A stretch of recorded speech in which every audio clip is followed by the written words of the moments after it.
অবশ্যই মৎস্য অফিসের সঙ্গে যোগাযোগ রাখতে হবে। আপনি এই ৩টা জিনিস যদি করতে পারেন, মৎস্য অফিসের সঙ্গে যোগাযোগ রাখবেন, মৎস্য অফিসকে বলবেন যে আপনি ফ্রি ট্রেনিংগুলোতে যাতে আপনাকে নেয় বা আপনাকে ডাকে, আপনি মাছ চাষ সম্পর্কে জানতে চান।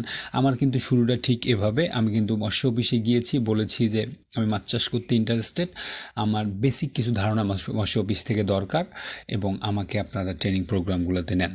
তো আমি জানি যে তারা বেশ হেল্পফুল এবং তারা খুব ভালোভাবে আমাকে ট্রেনিং প্রোগ্রামগুলোতে ডেকেছিল। তো সব কিছু মিলে দেখা গেছে যে আমি বেসিক মাছ চাষের যে ইনফরমেশনটুকু দরকার আমি তাদের কাছ থেকে শিখেছি। তো এই কারণে আমি তাদের উপরে খুব লয়াল এখন পর্যন্ত, যে আমি চাই যে যারা নতুনভাবে এবং পুরাতনভাবেও যারা মাছ চাষ করছেন তাদের কাছে যদি মৎস্য অফিসের সঙ্গে যোগাযোগ না থাকে, কোনো ট্রেনিং নেওয়া না থাকে, তাহলে আপনাকে অবশ্যই নিতে হবে। কারণ চুন কখন দিবেন, লবণ কখন দিবেন, পুকুরে মাছ ভাসলে কী করবেন, পুকুরে বেশি অতিরিক্ত রোদ থাকলে কী করবেন, ইত্যাদি ইত্যাদি ইনফরমেশনগুলো কিন্তু আপনি ওদের কাছ থেকে খুব সুন্দরভাবে পাবেন। তাহলেই আসলে এই ক্রাইটেরিয়াগুলোকে যদি আমরা মেনটেন করতে পারি, তাহলেই কিন্তু ভালো মানের কিন্তু একটা উৎপাদন কিন্তু সম্ভব মাছ চাষে। এখন পর্যন্ত মাছ চাষে প্রফিট আছে জেনে বুঝে, এবং প্রতিনিয়ত ভাবতেছি যে মাছ চাষে কীভাবে ভালো মানের আয় করা যায় বা হচ্ছে ভালো মানের ফলাফল বা হচ্ছে যে মাছ ভালোভাবে উৎপাদন করা যায়। তো এই রিলেটেড এবং সেই সাথে সাথে আরও কিছু প্রশ্ন মূলত হচ্ছে যে করেছেন। তো আমি আশা করব যে এই প্রশ্নগুলো থেকে আপনাদের একটা চিন্তার খোরাক হবে এবং সেই সাথে সাথে আপনার নিজস্ব কিছু প্রশ্ন হয়তো বা এই প্রশ্নের মধ্যে পড়ে যাবে। আসসালামু আলাইকুম দর্শক, বেকার টু এন্টারপ্রেনিউর চ্যানেলে আপনাদের স্বাগতম। চাষির অভিজ্ঞতা জানতে এবং মাছ চাষের তথ্যমূলক ভিডিও পেতে চ্যানেলটি সাবস্ক্রাইব করে আমাদের সঙ্গেই থাকুন। আমার মূলত হচ্ছে এই ইউটিউবে আসার প্রধান কারণ হচ্ছে যে কিছু ভালো মানের তথ্য এবং বিশেষ করে হচ্ছে যে এই ফিল্ড পর্যায়ের বা হচ্ছে প্রান্তিক পর্যায়ের চাষিদের যেভাবে ভুল করতেছে বা যেভাবে টেকনিক অ্যাডপ্ট করার মাধ্যমে তারা চাষ করতেছে, এই তথ্যগুলো মোটামুটি সবার কাছে ছড়িয়ে দেওয়া। এবং বিশেষ করে আমি যে পদ্ধতিগুলোতে মাছ চাষ করার ট্রাই করছি, এখানে যেটা অসুবিধা সেটা হচ্ছে যে সচ্ছল না এরকম চাষিগুলো কিভাবে আসলে সারভাইভ করতেছে, এবং আমি সেই তথ্যগুলোই আসলে আপনাদের দেওয়ার ট্রাই করি। এবং সেই সাথে সাথে যারা আমার এই চ্যানেলটা দীর্ঘদিন থেকে দেখছেন তাদেরকে অসংখ্য ধন্যবাদ। এবং এই ভিডিওতে কোনো ধরনের প্রশ্ন যদি আপনার করে থাকে বা প্রশ্ন আপনার কাছে যদি থাকে, তাহলে আপনারা কমেন্ট করতে পারবেন। শুধু এই ভিডিও না, যে কোনো ভিডিওতেই আপনার কোনো ধরনের প্রশ্ন বা আমার দেয়া কোনো ভুল তথ্য যদি আপনার কাছে মনে হয় যে, কারণ আমিও সব জানি ব্যাপারটা এরকম না, এবং সেই সাথে সাথে আমার তথ্যকেও যদি আপনি চ্যালেঞ্জ করতে পারেন যে কোনো ভুল তথ্য যদি আমি দিয়ে থাকি, তাহলে আমরা সবাই মিলে এই তথ্যগুলো একে অন্যের সঙ্গে শেয়ার করে মাছ চাষটা শুরু করতে পারি খুব সুন্দরভাবে। তো প্রথম যে প্রশ্নটা একজন করেছেন, উনি আসলে মূলত হচ্ছে যে ইন্ডিয়া থেকে প্রশ্নটা করেছেন। উনি লিখেছেন যে হচ্ছে আমার এলাকায় কলাপাতা, নেপিয়ার ঘাস প্রচুর পরিমাণে পাওয়া যায়। গ্রাস কার্প এর সাইজ 800 গ্রাম প্রায়। শুধু এগুলো খাওয়ানোই কি ভালো রেজাল্ট পাওয়া যাবে? আমার কাছে যেটা মনে হয় সেটা হচ্ছে যে নেপিয়ারে পর্যাপ্ত পরিমাণে বা প্রোটিন আছে, এবং সেই সাথে সাথে আমরা জানি যে গ্রাস কার্প মাছ কিন্তু তার বডি ওয়েটের প্রায় 10% পর্যন্ত, 10 গুণ পর্যন্ত মূলত হচ্ছে যে ঘাস খেতে পারে। তো সেক্ষেত্রে আমরা গ্রাস কার্পকে যখন এই নেপিয়ার বা এই কলাপাতা অথবা যে কোনো ধরনের ঘাস দিব, তখন একটা দিক লক্ষ্য করব, সেটা হচ্ছে যে আমরা নির্দিষ্ট জায়গায় চতুর্থ সাইডে বাঁশের কঞ্চি অথবা যে কোনোভাবে হচ্ছে এই ঘাস লতা পাতাগুলোকে আটকায় এখানে খাদ্যটা দিব। তাহলে যেটা সুবিধা সেটা হচ্ছে এই মাছগুলোকে কোনোভাবে তার খাদ্য হচ্ছে যে এই খুঁজে নিয়ে খেতে হবে না, সেক্ষেত্রে তাদের ভালো উপকার হবে।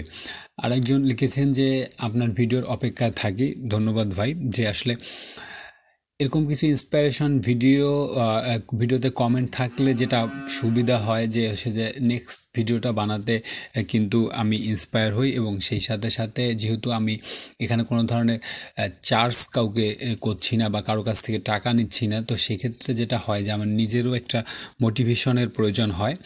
তো আপনাকে অসংখ্য ধন্যবাদ। তারপরে আরেকজন লিখেছেন যে হচ্ছে কার্প মাছের এফসিআর কত?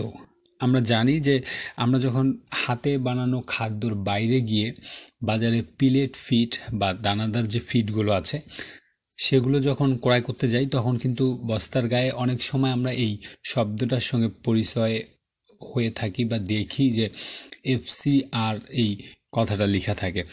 তো এটার মূল অ্যাব্রিভিয়েশনটা হচ্ছে আপনার এই ফুড কনভার্সন রেশিও।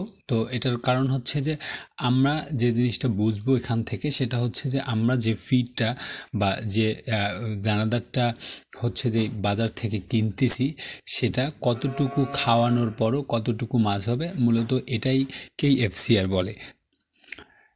তো অনেক সময় আমরা যে জিনিসটা দেখি সেটা হচ্ছে যে কার্প জাতীয় মাছকে আসলে মূলত চাষি পর্যায়ে আপনারা জানেন যে আসলে আমরা এগুলোকে আসলে অ্যাকুরেসি মেনটেন করে যেমন খাদ্য দেওয়া সম্ভব হয় না, তেমন অ্যাকুরেসি মেনটেন করে কিন্তু আমরা এটাকে আসলে বেরও করতে পারি না। সম্ভাব্য যে ব্যাপারগুলো থাকে তাতে বোঝা যায় যে আসলে এই মোটামুটি 1 কেজি 500-600 গ্রাম 700 গ্রামের পরে গিয়ে হয়তো বা 1 কেজি মাছ উৎপাদন হয়। কারণ এখানে FCR এর একটা বড় ব্যাপার হচ্ছে যে পুকুরে যে প্রাকৃতিক খাদ্যটা তৈরি হয় এটারও একটা হিসাব আলাদাভাবে থাকে, কারণ সব কিছু মিলে FCRটা যেহেতু ওরা ওদের মতো করে তৈরি করে, তাই প্রান্তিক পর্যায়ে আসলে FCRটাকে কোনো ভালোভাবে টেস্ট করার কোনো ওয়ে নাই আমাদের কাছে।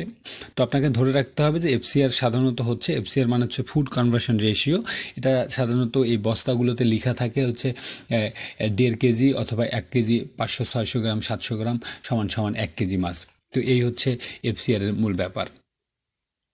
এরপরে আরেকজন লিখেছেন যে দাদা আমি ভারত থেকে বলছি,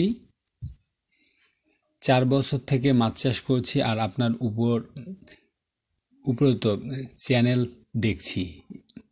এবারে একটা 9 একর ঘের লিজ নিয়েছি, পরামর্শ দিলে উপকৃত হতাম। এখন ঘটনা হচ্ছে যে আমার তো আসলে এই ইন্ডিয়ান মাছ চাষ বা ইন্ডিয়ার আসলে বাজার সম্পর্কে তেমন কোনো ধারণা নাই। তো এখানে যেটা প্রবলেম সেটা হচ্ছে যে আপনি যখন একটা পুকুর বা একটা ঘের বা লিজ নেবেন তখন কয়েকটা দিক লক্ষ্য করতে হবে। তার মধ্যে একটা হচ্ছে যে পুকুরে বা আপনার ঘেরে এই সারা বছর পানি থাকে কি না, শীতকালে পানি কতটুকু থাকে, এবং আপনার এরিয়াতে মাছের বাজার কেমন, আপনার ঘেরের মাছ চুরি বা বন্যামুক্ত কিনা, এই বিষয়গুলো দেখেই আসলে হচ্ছে যে এই আপনার ইয়েটা কল করতে হবে। তাহলে যেটা সুবিধা সেটা হচ্ছে যে আপনি এই জিনিসগুলোকে যদি সুন্দরভাবে রিসার্চ অ্যানালাইসিস করতে পারেন তাহলে আপনি যে জিনিসটা পাবেন যে খুব সুন্দরভাবে আপনার মাছ চাষটা হবে এবং আপনার তেমন কোনো ধরনের রিস্ক হবে না। তো এই হচ্ছে মূলত ব্যাপার। আরেকটা ব্যাপার হচ্ছে যে আরেকজন লিখেছেন যে ভুলভাল বকছেন, 1 বিঘা পুকুরে 3 মাসে মাছ চাষ করে একটা ভালো মানের আয় করা যায়, এরকম একটা ভিডিওতে তিনি লিখেছেন। তো আসলে ব্যাপার হচ্ছে যে এই যে কমেন্টের ধরনগুলো উনি আসলে ওনার মতো করে বলেছেন কিন্তু ডিটেলস বলতে পারেন নাই। আমি আপনাদের আবারও বলছি এবং বিনয়ের সহিত বলছি যে যদি কোনো ধরনের দেখা গেছে যে আমার দেওয়া তথ্যর সঙ্গে আপনার জানা তথ্য ম্যাচ না করে অথবা হচ্ছে আমি যদি কোনো ভুল ইনফরমেশন দিয়ে থাকি তাহলে অবশ্যই আপনি গঠনমূলক সমালোচনা করতে পারবেন। তাতে যেটা সুবিধা সেটা হচ্ছে যে আমরা সবাই মিলে ভালো এবং সঠিক তথ্যটা জানবো যাতে আমরা সুন্দরভাবে মাছ চাষটা করতে পারি। আরেকজন লিখেছেন যে হচ্ছে এই খাদ্য কি মুরগিকে খাওয়ানো যাবে? আমি আসলে একটা জিনিস বুঝি না যে কেন লোকজন আসলে ইনফরমেশনগুলোকে মানে আমরা যেহেতু সবাই এখন স্মার্টফোনের যুগে চলে এসেছি, তো সেক্ষেত্রে কেন আমরা এই ইয়েটা ব্যবহার করি না? আপনাকে একটা জিনিস বুঝতে হবে, সেটা হচ্ছে যে কার্প জাতীয় মাছের কিন্তু 24-26% প্রোটিন দরকার এবং মুরগিতে কিন্তু 16% মতো প্রোটিন দরকার, 16-17 হাঁস মুরগি এগুলোতে। তো সেক্ষেত্রে আমরা এক্সট্রা প্রোটিন কেন দেব? আমরা জানি যে প্রোটিন যেহেতু এই দেহ গঠন বৃদ্ধিতে অনেক বেশি সহযোগিতা করে, তো সেক্ষেত্রে প্রোটিনের গুরুত্ব অনেক বেশি এবং আমরা এই প্রোটিনের কারণেই আসলে খাদ্যের রেট কিন্তু অনেক বেশি বেড়ে যায়। না হলে আমরা কিন্তু সস্তায় যে খাদ্যগুলো আছে সেই খাদ্যগুলোতে যেগুলোতে ফাইবার বা হচ্ছে যে ইয়া আছে, তো এগুলো দিয়েই কিন্তু আমরা খাদ্য তৈরি করে যে কোনো ধরনের খাদ্য দিতে পারতাম।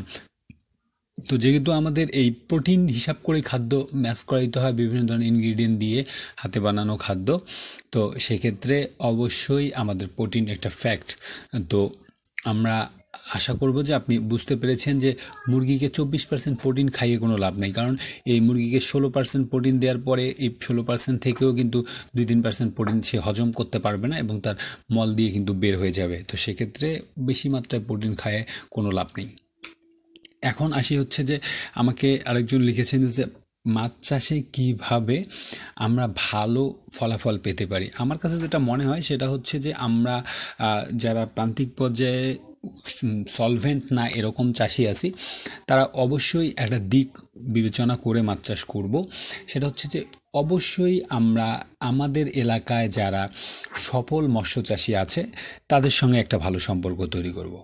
আমার কাছে এই জিনিসটা মনে হয়। আমি আপনাদের একটা সুন্দর ফর্মুলা দেওয়ার ট্রাই করছি। আমি জানি যে এতক্ষণ ধরে যারা এই ভিডিওটা দেখছেন তাদের আসলেই মাছ চাষটা শেখার একটা আপনার হচ্ছে যে ইন্টারেস্ট আছে, সো দ্যাট আপনি এতক্ষণ পর্যন্ত দেখছেন।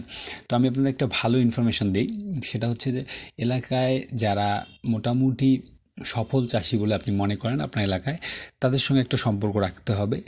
জেলেদের সাথে একটা সম্পর্ক রাখতে হবে, কারণ জেলেদের কাছে মোটামুটি এরিয়ার সব ধরনের ইনফরমেশান থাকে। কার পুকুরে কীরকম মাছ হয়েছে, কে কী খাদ্য দিচ্ছে, কে কী মেডিসিন ব্যবহার করতেছে, ইত্যাদি ইত্যাদি। এবং আরেকটা দিক সেটা হচ্ছে যে এই আপনাকে অবশ্যই মৎস্য অফিসের সঙ্গে যোগাযোগ রাখতে হবে। আপনি এই 3টা জিনিস যদি করতে পারেন, মৎস্য অফিসের সঙ্গে যোগাযোগ রাখবেন, মৎস্য অফিসকে বলবেন যে আপনি ফ্রি ট্রেনিংগুলোতে যাতে আপনাকে নেয় বা আপনাকে ডাকে, আপনি মাছ চাষ সম্পর্কে জানতে চান। আমার কিন্তু শুরুটা ঠিক এভাবে, আমি কিন্তু মৎস্য অফিসে গিয়েছি, বলেছি যে আমি মাছ চাষ করতে ইন্টারেস্টেড, আমার বেসিক কিছু ধারণা মৎস্য অফিস থেকে দরকার এবং আমাকে আপনারা ট্রেনিং প্রোগ্রামগুলোতে নেন। তো আমি জানি যে তারা বেশ হেল্পফুল এবং তারা খুব ভালোভাবে আমাকে ট্রেনিং প্রোগ্রামগুলোতে ডেকেছিল। তো সব কিছু মিলে দেখা গেছে যে আমি বেসিক মাছ চাষের যে ইনফরমেশনটুকু দরকার আমি তাদের কাছ থেকে শিখেছি।